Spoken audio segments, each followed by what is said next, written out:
Already 8.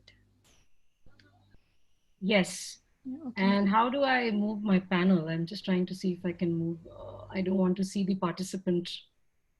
How do I? Okay, I think I should be good. No, you can just minimize it. Go to the tile and just minimize as much. I did. And how is it now? Is everybody able to view the full screen? Yes. Yeah.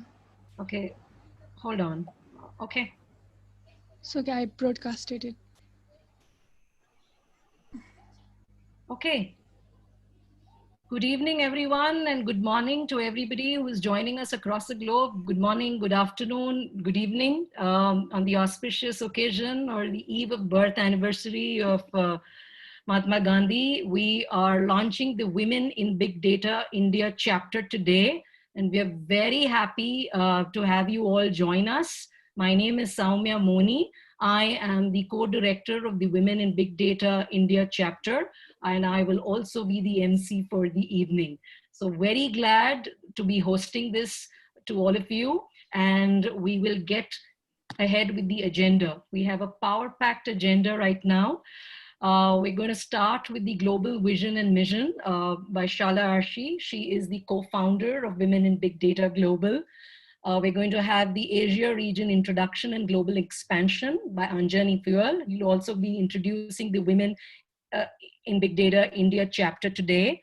I'll be speaking about the big data in India and the opportunities that present for our country as well as for women representation. I'll also be introducing the Women in Big Data India Executive Council members. Followed by the Women in Big Data India structure and programs for the chapter will be presented by Ekta Mehul, who's the co-director of Women in Big Data India chapter. We're also very happy and pleased to have Elnaz Saraf, who will be our guest speaker, who will be talking about unlocking potential of AI in education, primarily driving learning outcomes for children under the age of 3 in STEM. She is also the founder and CEO of Roibai Robot.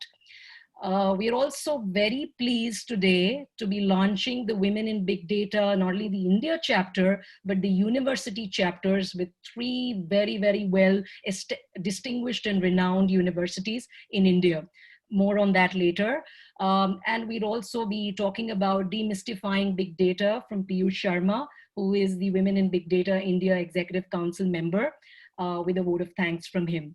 So without further delay, I'll move to the first presentation from Shala herself.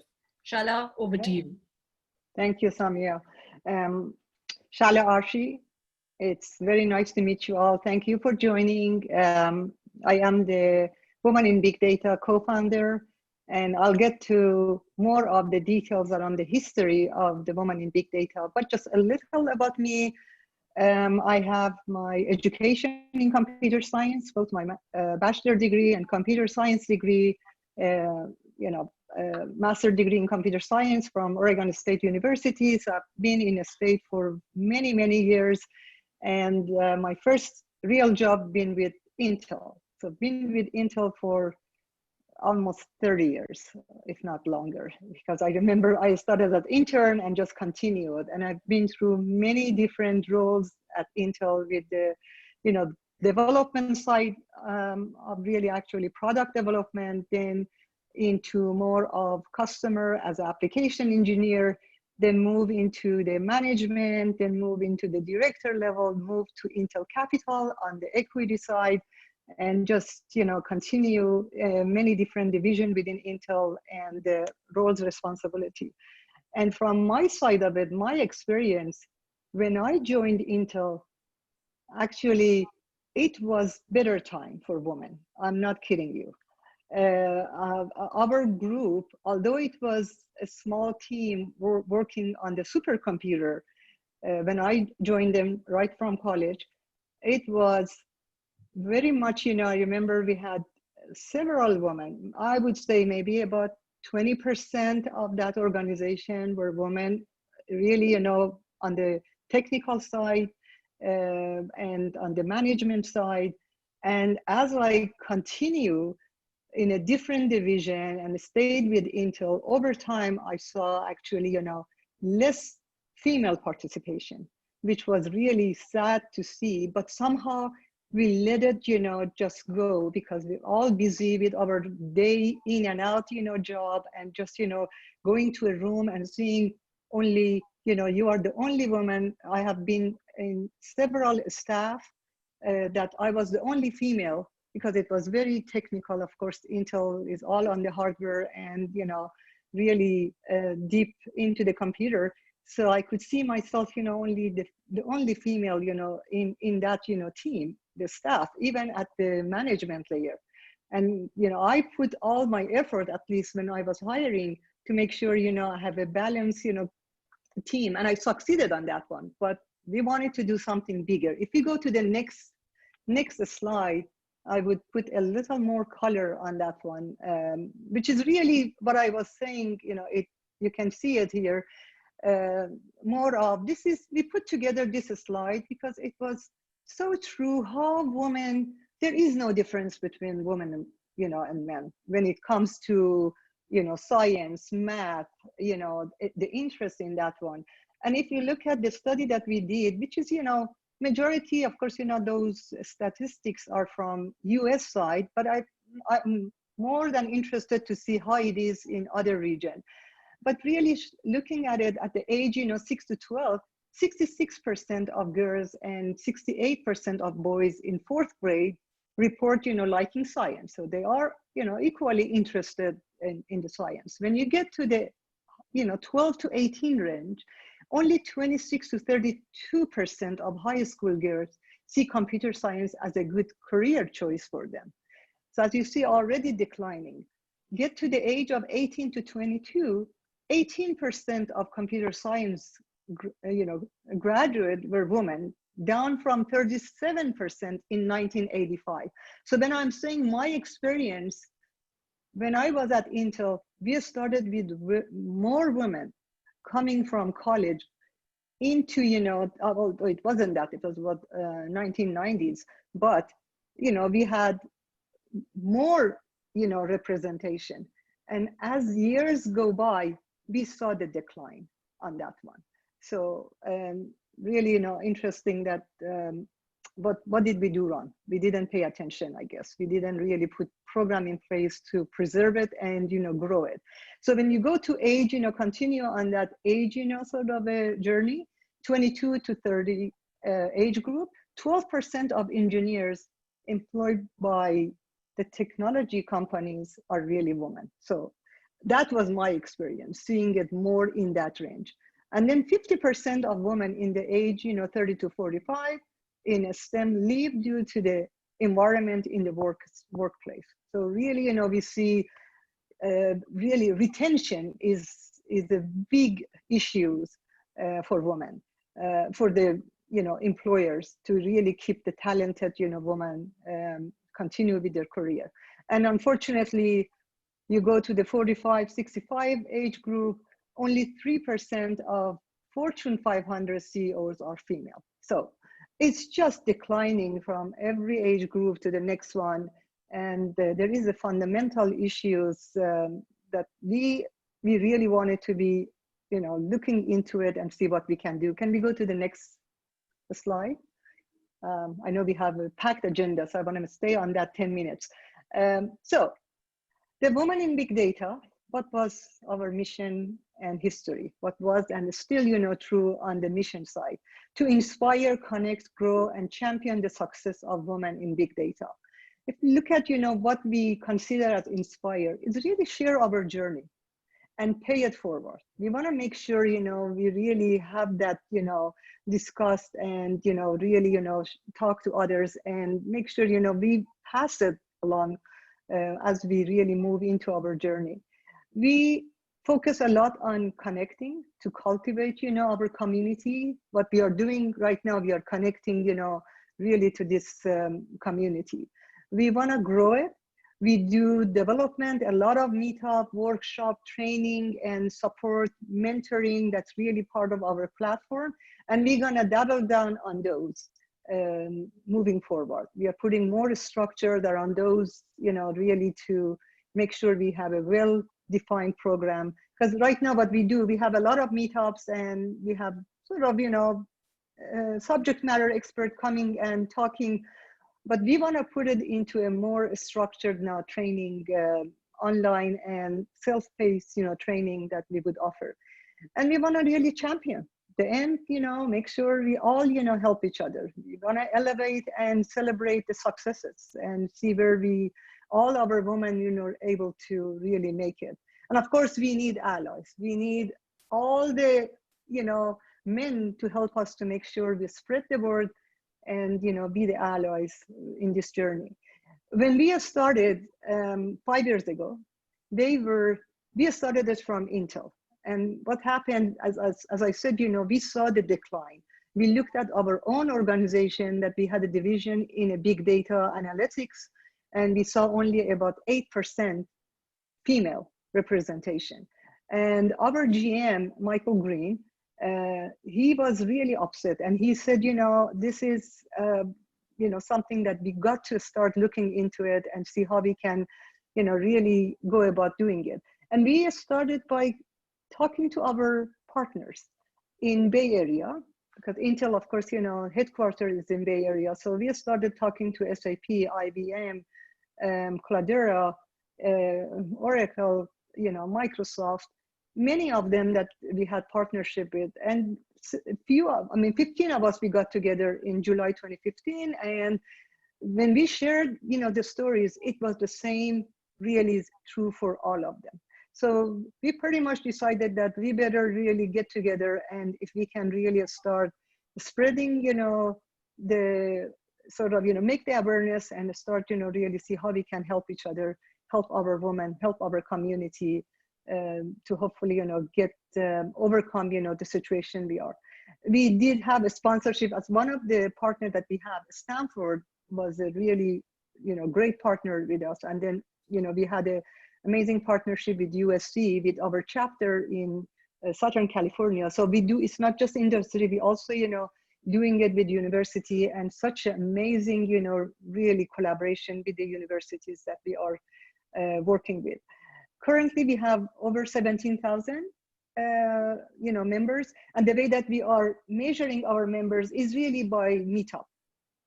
That's the best way that we are doing it, because we don't have membership dues. It's not that we are over our website, we are really, getting, people to join us. No, it's all, through our meetup and some of the specific channel that others are using, like LinkedIn or Facebook. But regardless, I think we are actually not counting everyone, but we want to be sort of on the conservative side, that we have over 17,000 members across, 6 continents with 36 chapters. And I think, we're going to hear more chapters today too. And that's just incredible. And Johnny, you have done amazing job, with your region and how you have really get this, region really scaling. And today we have India being added to that region. So proud of what has happened, in that region. And of course, we all have this community first approach. It's not one individual, it's the work that we do as a team. So that is so dear to all of us. And we want to make sure we continue keeping that grassroots and keeping that community spirit, for all of us, because we won't be able to do it by one person. If we can do it as a team, as a community, we definitely can make a dent into what we have today. Okay, I want to wrap it up pretty quickly with how we are organized. Just at the global level, we have a global exec committee. There are 7 members. So this way, if you vote on something, we kept it at 7 members. So odd numbers, so we have a tiebreaker. And so most of the members are really, more of the region lead, and Johnny, you didn't take that one this year, but you're going to come back to it next year. So we're going to rotate. Every year we're going to rotate, our exec committee. And we really want to make sure that also helps to build the next generation leadership. One thing that we have done with our organization is really empowering. We don't want to stay in, in global, whatever, exec committee forever.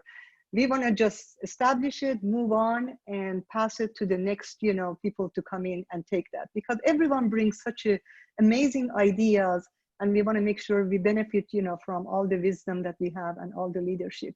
As you see, we have North America, which includes, US and Canada, Latin America, EMEA, which is a huge, region for us, all of the Europe, and we have Middle East and Africa all included, the South Asia, which is Anjani is driving, and East Asia and Australia. And each of these regions, as I probably suspect, there are chapters in those regions with chapter directors for each chapter. And there is no limit on how many chapters we will have on, in every region. And then we just, actually published the chapter guideline on our structure for womeninbigdata.org. There is, when you say find the chapter, it takes you to a structure page that we also have guideline for the successful, how to create a successful chapter. So that's a great read if anyone interested to continue, adding chapters to the organization. And each chapter, we would like to have, 1 to 4, sort of a committee per chapter. Either it could be a networking, a training, evangelism, awareness, or the mentorship. And we are open to others if that works for the local. We really give the chapters the autonomy to make it really what works for their local community.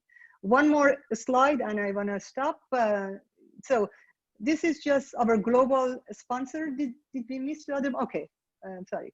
This is just a snapshot of our current, sponsors and partners, and just give you a flavor. And we generally update that on our website. So may not have the latest one, but it just gives you a flavor that we have such an amazing, sponsor and partner that they have been with us really over the last several years.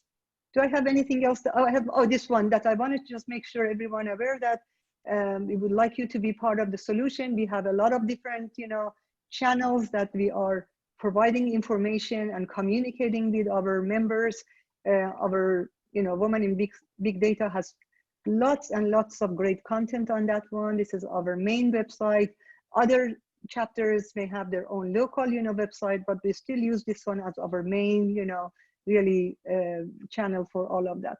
We have our LinkedIn group. This is our main, when we started it, which is about, I think, over 7,000 members on that LinkedIn group. We also have our company LinkedIn, if anyone interested to look at those.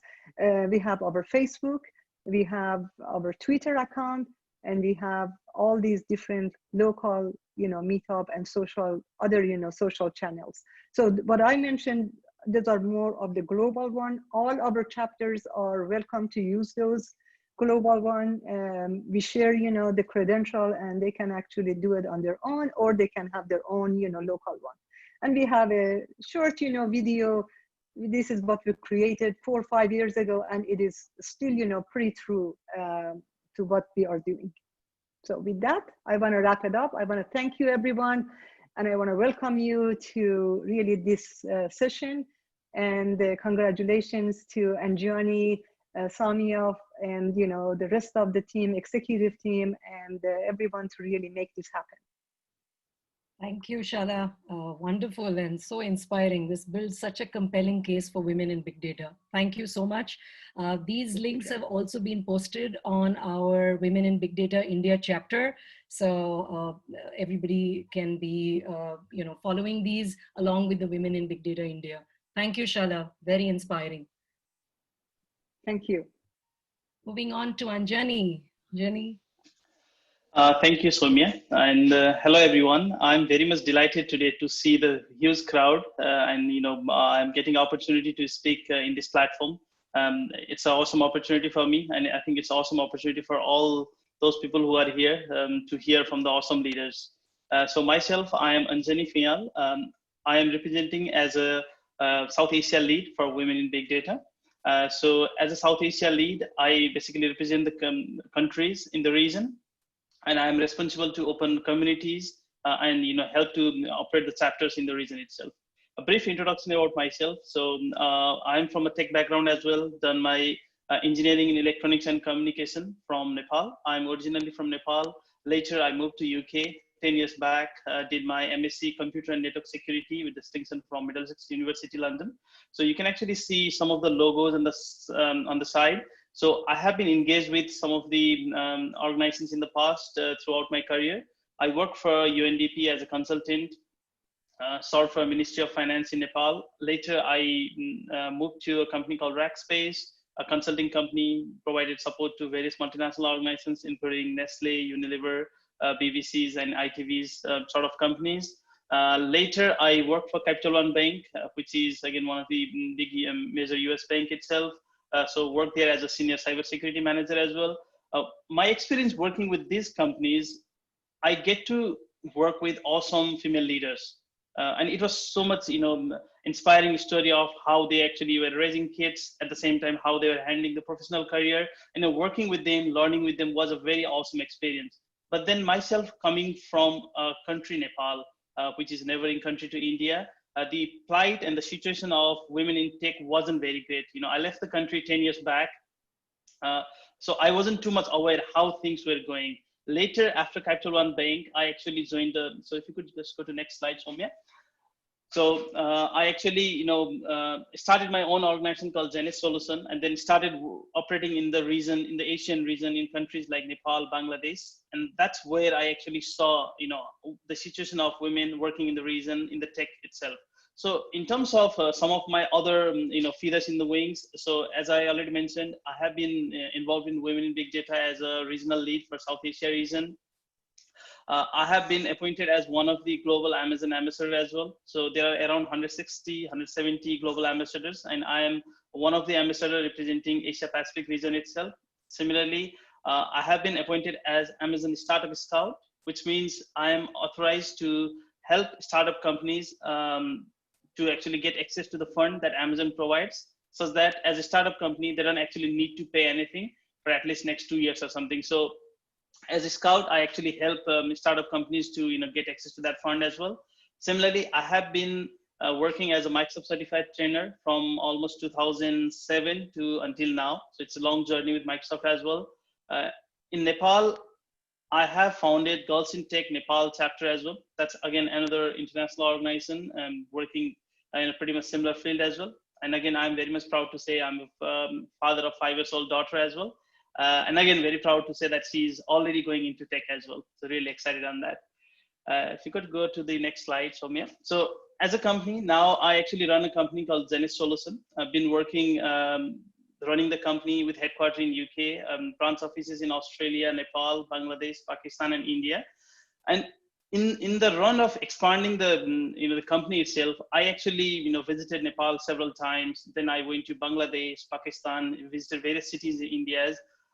And the situation of female to work in the tech sector, it wasn't actually great compared to how it is actually happening in Western world.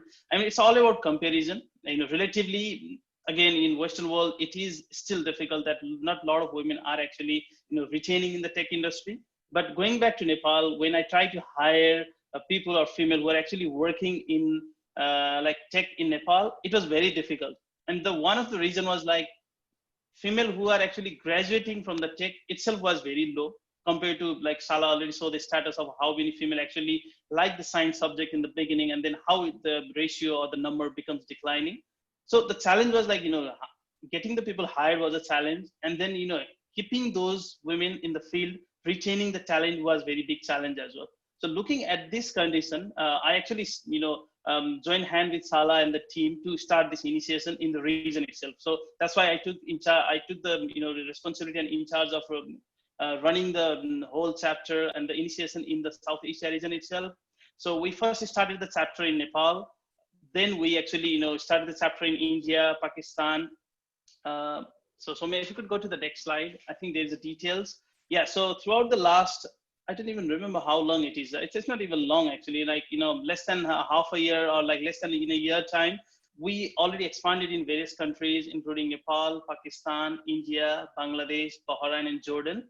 We are in a progress of, launching a new chapter in Sri Lanka and Malaysia. And again, very proud to say Nepal is already up and running in a full speed. Pakistan is already launched as well. And today we are launching India chapter. very excited of, how the chapter expansion is happening, how people, how the community is, coming together to actually, support the cause. It's very exciting. And I think in few weeks time, we're going to launch in Bangladesh, Bahrain, and Jordan as well. If you could go to the next slide, Soumya. So these are some of the glimpses of what we have been doing in Nepal after we launched the chapter. So we actually did one of the first talk named Career Talk in Data. So there we were actually inviting some of the industry leader who has been working in the data for many, many years. It was a moderated panel discussion to actually help and inspire students as well as professionals who are not working into data, but who are looking to have a breakthrough into the data field. That was a very successful session as well. And due to the COVID situation, everything is happening in a virtual way, but still it was like a lot of participation, very huge appreciation from the audience as well, good success there. We actually did a second event called Build Your Data. So it was primarily focused on the data breaches that happened in Nepal recently. And if you see the panelists as well, it is very awesome combination of the panelists. There's like one female who is actually a PhD, who has done a PhD in big data itself. So she was looking more from the privacy side. We have Praveen Subedi, who was like a lawyer working in the cybersecurity field. And we have like another gentleman, Mr. Narayan, who was actually a cybersecurity expert as well. And then I myself was a moderator of the panel. So if you could think of like, it was like three people from three different verticals. We have actually, bring them together and then discuss on the data privacy, the security of data, the data breaches, and those kind of things as well. Again, another, awesome second session as well. If you could go to the next slide, Soumya. Recently we actually did, so those two are like more of a learning session, knowledge sharing session, but the third session we actually did was like data visualization using Power BI. So this was like more of a workshop, because we talk about data, there's a lot of data scattered in various ways, but it becomes exciting when we can actually take decision out of those data. So the objective of this workshop was how we can actually visualize the data so that it becomes really attractive, and then we can actually make some sense out of that data and then do a data-driven decision itself. Again, very successful workshop that happened in Nepal, and we have been working with a few other providers like Amazon as well, and we recently did one workshop on deploying Dockerized application using AWS ECS pipeline. Again, that's pretty popular program that happened as well. It is a SARC level program, so it's not just for Nepal. We have like audience from Nepal, India, Pakistan, Bangladesh, Sri Lanka, various audience from various countries attending this event as well. So we're gonna announce these sessions every now and then. Anyone who is interested can feel free and join as well. Okay, if you could go to the next slide, Soumya. And these are some of the glimpses as well of the program that we did in the same motive in Nepal for almost like 7-8 months back. So this was a time when we were able to do like on-premise event. So you can actually see in some of the big corners, I think in one of the event we had like almost 150 plus, women who is like, studying in tech or looking to work in tech has actually attended. And the enthusiasm we actually see, you can see like, a lot of women actually raising the hand because we just, asked some question, and the enthusiasm we see on them, it was like really awesome. And what we have realized is like, opening this initiation in Nepal, it has actually provided a very huge platform for those girls. And we have our, awesome program manager, Melissa and Asta. And they always say that, this platform is actually, obviously we do a lot of knowledge sharing with this platform, but the whole idea is knowledge sharing is secondary. The primary factor or the primary objective is to make a happy space for girls or women, because I think it's a cultural thing, maybe because the Asian countries, maybe a lot of female, they do not open up very quickly as well. And what I have seen, again, going to meetups, probably hundreds or even more meetups in the Western country, I can see that the participation is maybe not equal, but maybe the ratio is like 30-70 or something. But when I do a like tech meetup in Nepal, if there's like 100 people coming in, out of that 100, maybe only less than 10 are women, and then all remaining are like men. It's not because very less female are actually in tech. There are a lot of female who is actually working in tech or looking to work into tech, but because of not sure what is the reason, maybe this is the platform where we can actually figure out why that is happening. So the idea is like, when you do female only events, we actually saw the participation increasing very much. The enthusiasm is quite a lot as well. The attendance is very great as well, and the kind of outcome or the the input they are providing in the session, the enthusiasm they have been showing was very awesome as well. So I think we keep on continuing doing these kind of events, and I think we're going to replicate the same model in India as well. And I'm pretty much sure India, being like country with so much awesome leaders over there. I think going forward, it's going to be a really awesome experience in India. I can hopefully have next slide in next country with a lot of people from India, participating in the event as well. If you could go to the next slide, Soumya. Okay, and finally, today, again, very happy, excited, and glad that, we are able to launch India chapter. And I would like to actually introduce our co-directors in India chapter on the next slide, Dr. Ekta Mehul and and Soumya Moni. So again, both of the female, Ekta and Soumya in this forum, they're like awesome leaders, having experience of almost 20 plus years. And I think the kind of the country where like India, Nepal, Bangladesh, similar kind of country where I think the education compared to the Western world, it was like on the tech side it came a little bit late as well, but it's still having someone who has like 20 plus years of experience. I think it's really awesome. Dr. Ekta, she initially had a background with academia, and later she actually cracked on into industry as well, with her various participation into NASCOM, IST, IET as well, and other professional bodies. She's actually bringing a lot of experience, awesome exposure as well. I'm pretty much sure Dr. Ekta Mehul is going to be a role model for a lot of female who are actually looking to have a break into a career into tech itself. Similarly, we have Soumya, who is again another co-director. She currently represents as a director for Inchar Technologies. And again, she's a great big data enthusiast as well. She has been an award winner for most influential global marketing leader recognition from World Marketing Congress. She has been, working into tech sector from almost 22 years. And what a combination of someone who was in academia for a long time, then into the industry as well, and then again another leader who is into tech and then marketing side. So again, I would like to welcome Dr. Ekta Mehul and Soumya Moni as a co-director, and then I will let them introduce themselves and then share their vision and mission of how they want to take the India chapter forward. Saying that, I would like to thank you everyone, and congratulate for opening the India chapter. Thank you very much. Thank you, Anjani. Really inspiring. I really liked what you said about creating a happy place or a platform for women to come together. And I'm so happy that, to be part of this mission and vision that Shala and Anjani have put together. Ekta, would you like to say a few words, please? No, thank you. I mean, with Anjani showing up so much of enthusiasm and so much of showcases into Nepal, I think we have a lot more to do, Soumya. So looking forward to replicate the success from yes, Nepal and the rest of the world in India. Exactly. So a lot of pressure. Definitely looking forward to have a lot of case studies that you would be producing in future. So we can be proud of India as well. Thank you, Anjali. Thank you so much. Now we move on to the India segment. Really, the 2 points that I do want to discuss. One is, of course, the Shala talked about the potential and where we are lacking in terms of representation and how it's declining as women age and their experience. So here we're really going to take a macro view of big data potential in India and what the women representation is. It's not very different from global, but it's just the sheer magnitude and scale that changes.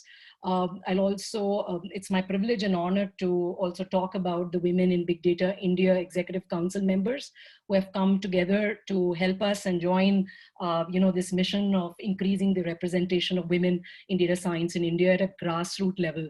So very quickly, the potential and some of these facts and numbers would be quite staggering given the scale at which we operate in. Given COVID and digital, we see internet traffic or digital traffic to increase fourfold. So really, it's data that is streaming from all places across all places. And this is really coming from NASCOM, where they are estimating about 78 exabytes of personal data being managed and shared across devices. According to a recent study by NASCOM, the Indian analytics industry is predicted to reach about 16 billion by 2025. However, there is a major skill gap in the field of big data professionals. And I see that, some of the research that has come out, of course, I'm quoting only one of these, which is from LinkedIn India. based on the employability and based on number of women who are pursuing data science and engineering courses is really very abysmal, given the scale that we operate in and the number of the demand and supply that we see from both industry and academia. It is actually 12 to 15% respectively on data science related careers, as well as research and academia. And so these numbers are staggering from an India scale standpoint. And that's why personally for me, being part of the industry and seeing women representation being so low at board levels or even at leadership levels in India, I think I've been drawn to this mission and vision of women in big data. And I think our goal in India is not going to be very different. It is to improve women representation in data science across industry and academia. And we want to do it at a grassroots level. We want to do it at early, childhood level, at STEM level, at, where we want to increase the representation of girls, like girls in tech that Anjani is talking about. We want to run this in India at a very grassroots level, starting at primary schooling, higher secondary, and then moving on to college and university and academia, and making them employable in the industry. So that's really what our vision is going to be. And I'm very pleased to announce the India Executive Council team members who joined me both from the industry and academia. And Ekta and I are very happy that they've joined us. I'll introduce them briefly and request them to say hi as well. Piyush Sharma is an executive in residence at UCLA. He's a global CEO coach and a C-suite and a startup advisor. He's a prolific speaker in the area of data privacy and security. So Anjani and Piyush, you should get together. I've heard him speak, and he obviously consults several government bodies and his industry associations, not only in India, but across the globe. So very happy and pleased that he has joined us to provide us with strategy and global networking. Piyush, you might want to say hi to everyone. Yep. Hello, everybody. And I have my piece. So without wasting any more time, I think we would move on to the next ones and I will have my time. Sure. Abhilasha Vyas joins us from the academia. She represents GSFC University in Vadodara. She has 19 years of experience in technology, education, and training. And she will be helping us set up, sponsorships and industry associations and growing the chapters in India and building the outreach for us. Dr. Loveleen Gore, who will be speaking later, is also joining us from another university. It's one of the largest private universities in our country. It's Calamity. She's actually the program director of MBA of Business Intelligence and Data Analytics. And also she is obviously collaborating with the University of Denver on the international business and artificial intelligence. So very happy for us to have her as part of our executive council. From the industry side, I'm very proud to also announce Vanita Prasad. She is the Chief People Officer of Kantar Analytics practice in India. She has more than 20 years of work experience in technology and analytics. So she is going to help us sort of connect the industry and academia. And that cross-pollination of talent is something which we look forward to with her presence in the Executive Council. Dr. Sudhindra Tirtha Kaushik is a chief innovator and co-founder of Prasu, an innovation and consulting company. Very pleased to have him as part of our executive council. In his role, he is going to help us, establish student chapters in universities and with, the outreach and growth and partnerships with researchers and academicians. So thank you, Sudhindra, for joining us. Dr. Jasdeep Kaur is joining us again as an executive member of the Women in Big Data India chapter. She's a professor with the Government Women Technical University of NCT. She's also brings 20 years of technology management experience from academia. So we look forward to her participation and involvement and contribution by bringing government and academia together in India and growing the chapter. Meenakshi Arun brings in 18 years of experience in software development, education, and analytics. She's currently serving as the director of Hewlett-Packard Enterprise Point Next Services Global Labs. She has deep technology and analytics experience, and we're really looking forward to her and HP to come together amongst the many other companies that we have from Silicon Valley to bridge this gap between industry and academia and research. So very glad and proud to announce these wonderful members who've joined us in the mission to increase and build a compelling case for women in data science. With that, I will let Ekta Mehul talk about the Women in Big Data India structure and the programs. Ekta, over to you. Thank you, Soumya, and thank you, Soumya, and thank you, Shala, to make the ball rolling, keep the ball rolling, and we are here to take this ahead. Thank you, Anjani, for coming back to us and selecting us and putting up a lot of responsibility on us. Next, please. So having said that, we, with all our executive council members and Soumya, and we all thought of putting up a structure to this India being such a large, diversified country, and we wanted to reach every region, and we really wanted to have the cross-pollination between industry and academia. So initially at just an initial level, we thought of putting up a hierarchy in place. So, and then we just thought of putting up some roles and responsibilities so that we can start the things rolling. So as a co-director, me and Soumya are mainly currently the custodians of India chapter with vision and charter in hand. We will be planning on strategy and roadmap.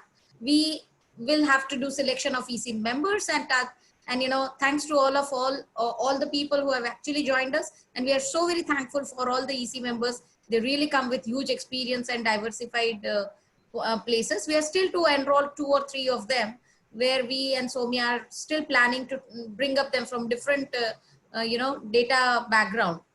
And we will be actually leading monthly council meetings. We'll have to take the ball rolling for industry, government bodies, for grants and other things. And of course, we'll have to put place mainly sponsorships and partnerships.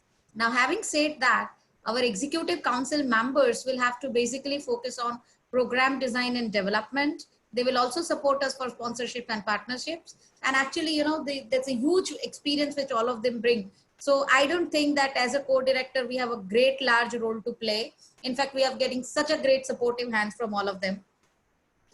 Every monthly meeting will also be, they will also have to engage with a monthly council meeting. And then even seminars, industry and academia and the platform exchange, they will take it ahead from there. And ideally, they will be mainly responsible for promoting the programs at regional level. So over a period, while we start mingling with each other and we understand each and every more closely, we will try to identify regional role models as well and regional owners as well, so that they can take into the account, because India is a large company and a very large population. And these executive council members will ultimately decide their team members who will be also working at execution of a program at their level, manage communication within the chapters, and they will be ultimately reporting the progress to leadership in the council. So next slide, please, Soumya. Now we also, along with that, because we are talking about women and because we also thought of putting up some programs in place as to how do we really plan the various activities. And thanks to Soumya for coming up with such a wonderful names, where we decided to give separate names for based on goddess Durga. So we planned to be, we thought of launching up 5 different programs called Vidya, Saraswati, Shakti, Gayatri and Lakshmi. And in our Hindu, based on the name, in the Hindu culture, based on the name, in fact, based on Sanskrit, when you talk about Vidya, Vidya talks of education. And hence Vidya will represent on dissemination and collaboration to bridge the industry and academia divide. That is how Vidya will be focusing. Saraswati will be focusing on, when it talks of Saraswati, it actually brings a lot of knowledge. So Saraswati is a goddess of knowledge. And hence we will talk about industry-driven program design and development. Shakti is nothing but empowerment. And hence we are precisely focusing on using the name Shakti. We want to precisely also focus on the women who wants to restart their career. So under the program, Shakti will be focusing on upliftment and growth of restarting career. Gayatri, as the name suggests, will be focusing on developing women leaders. So they have to become leaders. So we are also looking forward for, if the women have already a part of tech, what kind of programs we should launch so that they become a part of CXO group. And Lakshmi, as the name suggests, is a goddess of money. And that's where we are talking about job fairs for employers to provide internship and full-time employment opportunities. So these are 5 different programs. Within every program, we have actually detailed that what all activities will be conducted in each program. Do I take 1 more minute or 2 minutes for everybody to read it? Or Soumya, you want me to read them entirely? Because I think we are short on time, so I exactly will leave for a minute for people to absorb and see. True. And Ekta, if you want to just highlight 1 or 2 bullets, that's fine. But I would leave. Sure. Yeah. Sure. So ideally, in general, our focus would be, so while each and every program will have detailed programs within, but in general, our focus would be to see that how do we really motivate the students to not only learn into technology, but then over a period earn out of it. That is, make their career into it. And once they are already making a career into it, how to reach up the leadership. So we want to, as what Soumya rightly mentioned earlier, right from starting from grassroots level, we have set up programs at every level, and every level will be headed by one or the other council member. So internally, we have actually identified council members who will be representing 1 or 2 programs as well. Of course, we have not put up the co-owners here, but that is how we want to take it ahead. So each and every council member will be owning 1 or 2 programs, and that's how we will be taking it ahead. Yes, Soumya. Thank you, Ekta. Wonderful. Elnaz, I think she's our guest speaker. I'm not sure whether Elnaz is on. Elnaz, are you there? Yes, I am. Hello. Oh, fantastic, Elnaz. Thank you so much for joining. I think I must do this honors because she's joining us. Elnaz is the CEO and founder of Robai. Is that how I pronounce it, Elnaz? Robot, yes. Robot. And, so proud and so happy that she could join us. This company, I mean, she's been recognized at Time Magazine as one of the best inventions of 2019. Robi Robot is an AI-powered educational smart toy robot for children. And I gave your introduction at the beginning, and we're really excited to hear from you. The honors that Elnaz carries with herself, I've just highlighted some of those. I'm sure there are many more. She's been selected as the NASDAQ Entrepreneurial Center Milestone Maker of 2018, a Women of Influence through Silicon Valley Business Journal in 2016, and the Entrepreneur of the Year in 2016 in Silicon Valley. So I'm really excited to hear what Elnaz has to say and how she can inspire, girls and women who are listening in today, with her journey of setting this up, starting this EdTech company. And would love to hear from you, Elnaz. Elnaz, over to you. Thank you very much, Soumya. It's a great pleasure to be here and be able to share my experience. Thank you for giving me this opportunity. As mentioned, I'm Elnaz Serraf, the founder and CEO of WiBD Robot, which is an AI-powered educational robot for kids in age 3 to 7 in language learning and basic STEM skills. You know, the idea of WiBD started about 3.5 years ago, literally from my bedroom with sketches on paper and a big mission to actually close the gap in early childhood education. The company started with only 2 people, me and my co-founder. We bootstrapped the company for about 1.5 years. It was a very difficult journey, as you can imagine. We actually ran out of cash a couple of times. Got so many rejections with our fundraising efforts, but ultimately we raised 4.2 million in our seed round last year. And now we have offices in California, China. We have thousands of customers in over 30 countries. And we are about 20 team members right now globally. The reason I started WiBD is that education is very close to my heart, especially that from young age, I was actually very fortunate that my parents were really active in my educational journey. That really encouraged me to get involved in education and technology, to give this experience back, to provide equal opportunities to children across the globe. And also I was raised in a family that was run by my father and my mother. We had several businesses. So I actually learned, and I was always really excited to have my own business and be an entrepreneur. Our idea of WiBD actually started on a much broader scale, but we did a lot of market research, talked to so many people and experts, and realized there is a huge gap in the early years learning, and it is the most critical time in a child's development. I don't know if you guys know, but there are over 250 million children globally that they may not even reach their potentials because their potentials are not being discovered. So my team and I went on this journey to utilize AI and machine learning to create this personalized experience for little children, be able to use data to learn more about them and their interests, their abilities, rather than one size fits all.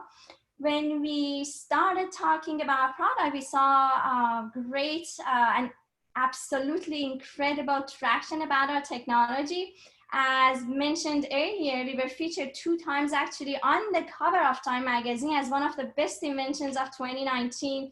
We were named by Fast Company, the world-changing idea, and by CNBC, one of the most promising startups, and we are incredibly grateful for all the support that we are getting. Of course, all these are very exciting, right? But so much goes into building a product and a company. It's all about continuous testing, feedback, change, especially when you work in AI and big data fields. You have access to a lot of information, but you also always need to think about how this data can benefit the users. You will also see there are still a lot of limitations when it comes to big data, AI, machine learning, but these limitations are incredible opportunities for others to come in, create, and build game-changing products and solutions. For example, in our field of voice recognition AI, we continuously are limited on the amount of data available to compare with different like accents, backgrounds, diversity, and so much more. But also when it comes to data for children, it's even more difficult, more challenging, because there is not enough data to help them, to support them. Even at WiBD, we have over 3,500 hours of machine training, which is huge for our automatic speech recognition engine, but still not enough. Now, after the pandemic, I want to mention to all of you that I see huge opportunity. I believe the opportunity is really big in big data, AI, deep learning, and because the need for remote access to technology is even more crucial. So I really invite all of you to look into the possibilities to bring solutions for these limitations. On a personal experience, being a woman in tech has been quite challenging. I remember, 4 years ago when I was running my previous company, when on some cases, when I actually entered the room, they thought I'm the assistant, not the company's president. It was challenging, but these days I can see these issues are being more noticed, and more organizations are taking steps toward bringing better solutions and closing the gap.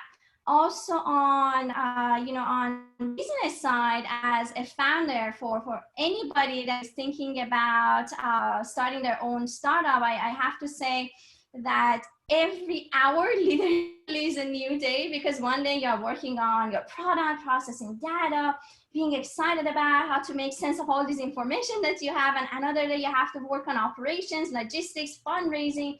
But it takes a lot of effort. But when you think about the impact you are making on this world, it is such a rewarding experience that makes it very exciting, and you totally forget about all the challenges.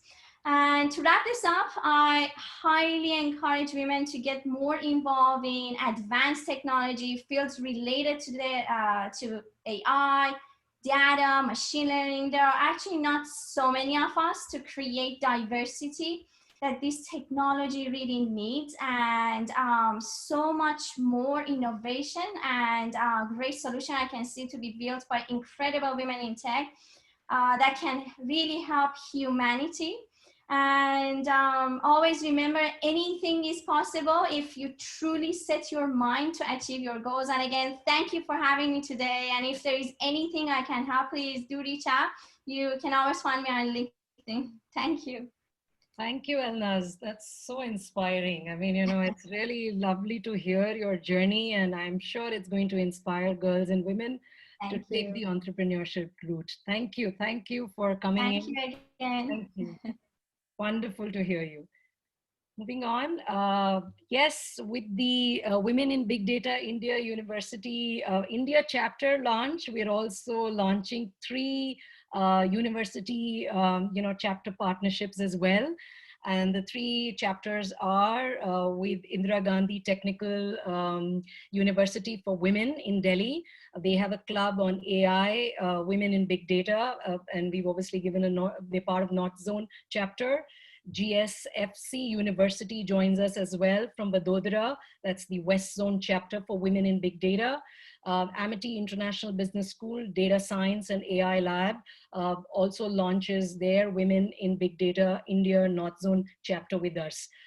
We have 3 chapter leaders who are going to be talking about their clubs and their local chapters now.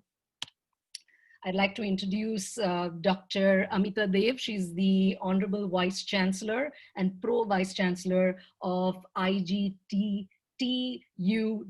Delhi. Dr. Amita, please go ahead. Yeah, thank you. It's very nice to hear Shala, Anjali, Soumya, Lik, and finally Elnaz and her inspiring journey. At the outset, let me give greetings from Indira Gandhi Delhi Technical University for Women. I must compliment the visionary leadership of WiBD for taking this humongous task of transforming the landscape of women in technical education, more specifically in big data, one of the most disruptive and futuristic technology, which is going to drive the planet for at least coming 3 decades.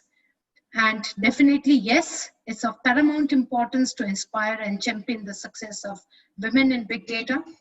The initiative, reforms, and transformations which I could see, which have been witnessed in the past 5 years, they are truly unprecedented and needs a big round of applause. Let me just take a minute to talk about university, Indira Gandhi Delhi Technical University for Women, an illustrious edifice of teaching and learning. We work with the motto, you educate a man, you educate a man, you educate a woman, you educate a generation. We at IGTUW works on a motto of women education, women enlightenment, and women empowerment. In the recent past, it has been a great journey, and the devouring strides of IGTU ever since its inception has been exemplary, culminating in transforming itself into an icon of women empowerment. IGTU during the COVID times has won many laurels in recognition of its efforts to foster a culture of research and innovation. We converted these challenges into golden opportunities and started with the AI and big data. We bagged the 2nd position in ARIA 2020. The innovation ranking in India, prizes were given by Honorable Vice President of India. We received QSI Gauge E-Lead Award for Digital Readiness during COVID times, featured in URI ranking, 77th position in overall and 21st position in the entrepreneurship spirit, Gandhian Young Technology Innovation Award from Honorable Vice President of India, and just yesterday, Diamond rating by QSI Gauge, and today it was inception of AI chapter and so on and so forth. Just 4 weeks back, IGTU was making its presence felt in all leading newspapers. By the way, we have excellence in IT, computer science and engineering, electronics and communication engineering, and more than 100 women engineer fetch placement up to the tune of 45 lakhs. And now that figure, what Jasdeep told me, was 51 lakhs per annum. After an online internship during these COVID times, where people were losing jobs, these girls were fetching jobs up to 51 lakhs. Perhaps the coverage was almost in 10 different newspapers. I myself, being an active researcher in the area of deep learning and big data, feel truly convinced that this is one technology which is going to stay and is going to redefine the way organizations create, capture, deliver products and services. We all see breakthroughs in emerging technologies in the field of robotics, AI, nanotechnology, quantum computing, Internet of Things, and the driving force for all these technologies happens to be big data. This is, if you look at it, almost the amount of data which we create, it's absolutely mind-boggling. It is almost the amount of data we generate is, you can see 90% of the data in the world today, it has been created in the last 2 years. It is 2.5 quintillion bytes of data which is created every day. Every person on this planet on an average creates 1.7 MB of data every second. Google alone processes 20 petabyte of data per day, 3.5 billion searches per day. It means 40,000 search queries per second. Look at autonomous things, augmented analytics, digital twin, empowered edge, immersive experience, blockchain, smart spaces, digital ethics, and privacy. The backbone for all of them is big data. I'll just take one example and conclude there. In the past 5 years, autonomous driving has gone from virtually impossible. Somebody will think of autonomous driving and they used to laugh at it. It was virtually impossible to maybe possible to definitely possible and then inevitable and now commercially available. So that is where the technology is moving, and the backbone of that is big data. And finally, I say that it is my happiness, and I extend a great gratitude to WiBD, and I'm confident IGD2W chapter will contribute meaningfully and immensely for enhancing women workforce in big data and make them industry ready. Penetrate entrepreneurship among young girls who will echo loud and clear to the world, hey, we are coming and we are ready to take the charge. Thank you.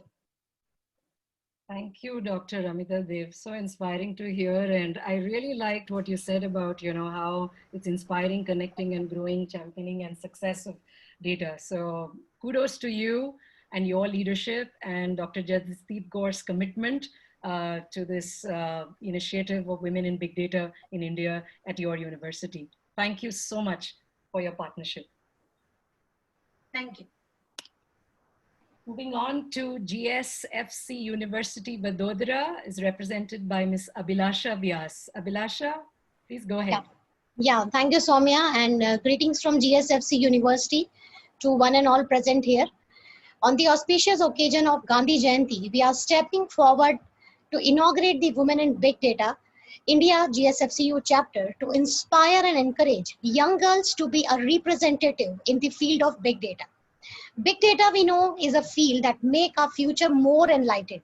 It doesn't matter which degree someone is pursuing. What matters is what kind of future you are going to live in. GSFC University is recognized under the Gujarat Private University and is established by the GSFC Education Society, an initiative of Gujarat State Fertilizers and Chemicals Limited, 6 decades old industrial giant, to continue the tradition of serving the community in multiple ways. The vision behind establishing this distinct university is societal development through relevant and cutting-edge knowledge in frontier areas of professional growth. GSFC University believes in the philosophy of Buddhi Jnanena Shuddhayanti. It actually means the purification of mind and intellect through knowledge, which is vital to human life. It strengthens the path of success toward perfection. A huge banyan tree is a part of our logo, if you see. It symbolizes multiple roots of innovation that sprout towards sustainable growth. The rising sun in the background of banyan tree in the logo symbolizes plethora of opportunities for accomplishment in the life. Looking at the revolution and the need of the current era, GSFC University started BTech in Computer Science and Engineering with specialization in data science, artificial intelligence, and machine learning, also in the area of IoT and automation. As we all know that data science is a field that uses lot of methods and concepts which belongs to other fields like information science, statistics, mathematics, and computer science. Some of the techniques utilized in data science encompasses machine learning, visualization, pattern recognition, probability model, and lot many other techniques.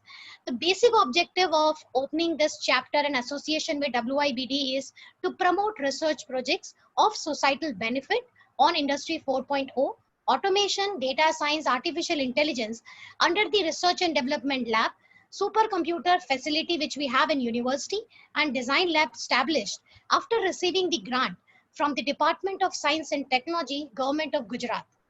Param Shavak supercomputer facility established with the support of DST will surely help in industry collaboration to encourage the data science and analytics projects and interest of the students in this area. This chapter is this chapter will help in all around development of students by arranging the technical activities with which we are looking for, competitions, the workshop of emerging technologies, student development programs, faculty development programs, the research collaborations, and the series of expert talk from the industry expert, because it is very important to know that what industry is looking from the pass out students. So if you're talking about the women empowerment, we have to give them the platform in which they can learn. So we are looking these activities from the WIBD chapter. The motto is walk with the dreamers, the believers, the courageous, the cheerful, the planners, the doers, the successful people with their heads in the cloud, but their feet on the ground. It's literally true that you can succeed best and quickest by helping others to succeed. And we at GSFC University are honored to be associated with Women in Big Data, India chapter, and global community. And we believe that our students, specifically girls, would be greatly benefited to involve with WIBD. At the end, I would like to thank Soumya and Ekta for giving this opportunity to GSFC University to be a part of this big global community. And I'm very, very sure that students and faculty of the region of Gujarat will going to be benefited with this initiative. Thank you so much and congratulations. Thank you, Ms. Abhilasha. I think it's wonderful to hear the fact that, the education on data science for benefit of society and development impact that your university is going to create. So thank you and congratulations to you for opening the university chapter. Thank you. Amity International Business School, Data Science and AI Lab, Dr. Loveleen Gore, please. Yeah, thank you so much, Soumya. And let me start with this quote that it is often said that alone we can do little, but together we can do so much. So collaboration divides the task and multiplies the success.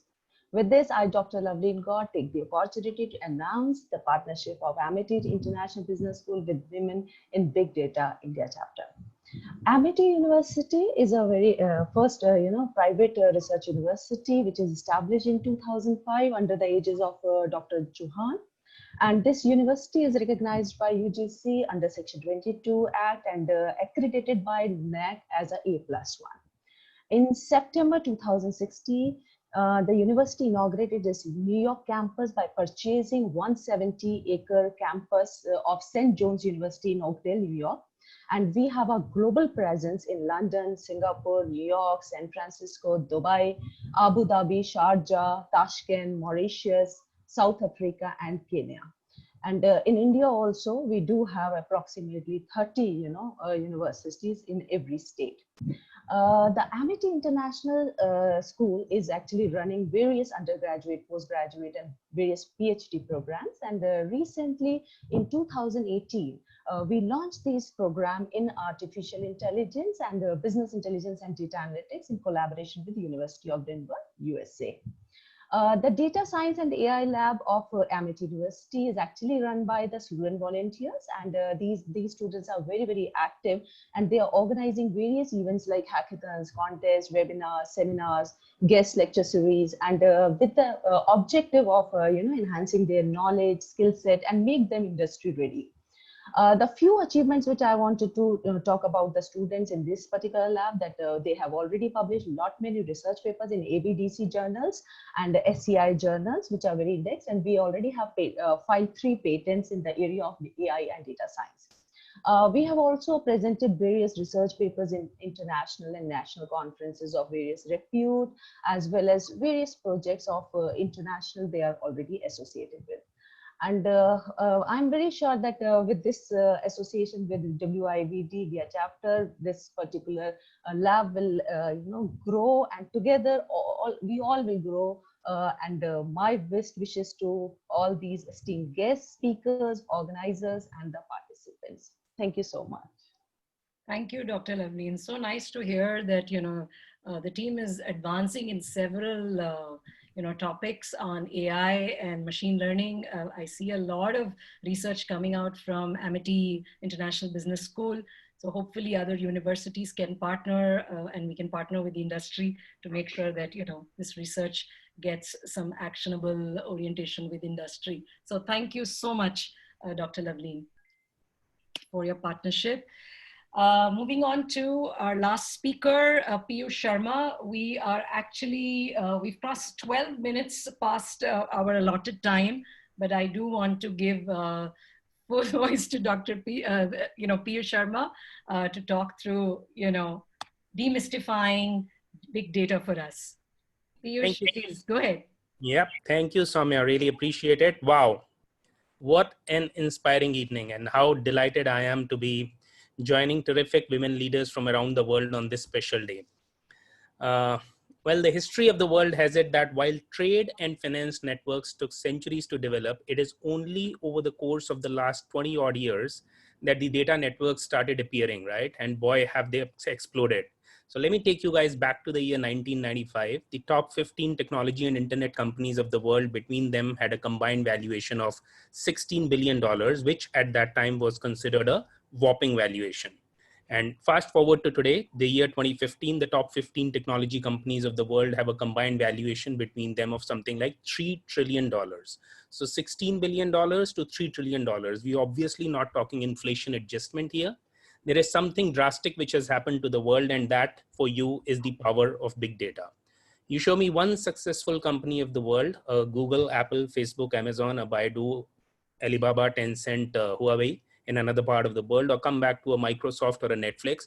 Show me one successful company of the world and I will show you the big data at play.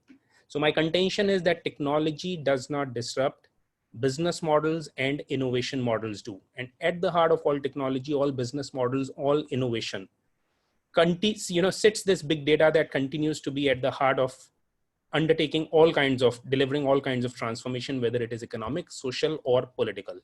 So a word about data governance, which is a very important subject. The value, I think, and the vulnerability of data cannot be appreciated enough. Data is not a neutral field. So all of you out there, the women, I think it's very important to know that governance is imperative, and striking the right balance between effective data privacy, security, and innovation, I think, is the key to help expand the economic opportunity for everybody, including, globally as also in India. So big data net is a kosher game changer.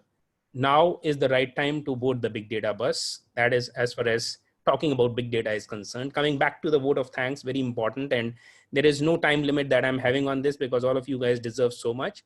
So first and foremost, I'm reminded of the quote, the hardest arithmetic or to master is the one that enables us to count our blessings. So with greater and greater contribution of women in all things, including big data, digital technology, and what have you, I wonder where the world would be if we did not have the active participation, active support, and active collaboration of women. So thank you first and foremost to all the ladies out there in the world. And may I also take this opportunity to very quickly thank first our guest speaker, Elnaz Saraf from the US, our leadership teams from Women in Big Data, the US, Shala, thank you for being here. From Asia, thank you, Anjani, for inspiring us. Thank you, of course, the India team, Ekta, Soumya, and all the council members. And thank you, Amita Dev, thank you for joining us. And not to forget the talented GSFC team. I'm told they worked hard to get the social media drumming for the launch. So many, many thanks. And finally, thank you to all the attendees, especially the women out there, as we all join in wishing the India chapter a great and glorious innings. Thank you. Thank you, Piyush, for this wonderful vote of thanks. And while women women are going to be part of it, while this is a Women in Big Data Forum, we definitely need allies like you and the men to support the women and be part of this movement. So very indebted to you and Dr. Sudhindra to have joined us, and many more who will be joining us. A bit about being part of the movement. You can become a member. These are our social handles. You'll be able to, become a member by visiting our website. We have a LinkedIn page. We have a Twitter handle. We have an Instagram and a Facebook page as well. Please join in for the latest and greatest happening in women in big data. We want to replicate the success that we've seen globally and inspiring stories from Nepal and South Asia that Anjani spoke about. We want to replicate that in India. If we're looking at partnerships and sponsorships, and we are so grateful for the 3 universities to come forward to be part of our launch event today. We definitely want to grow this community, as Shala mentioned, and we want to empower women. We want to make sure that it's an empowered community, working on big data and making sure this brings a small sort of change and meaningful change for the world at large. Thank you so much for joining in today. I know we are way past our scheduled time, but all those who've come in, I don't know whether we'll have time for any Q&A, but we'd be happy to answer any questions or queries you may have. You can reach out to soumya.moni@womenbigdata.asia and Ekta. So you can either reach out to us or you can drop in a note on our website as well. So happy to engage with all of you. And thank you for the wonderful speakers who've come forward. Thank you, Shala. Thank you, Anjani. Thank you, Elnaz. Thank you, Dr. Amita. Everyone who's come together and the council members to share their vision for growing women in big data. Thank you. Bravo, thank you. Great job.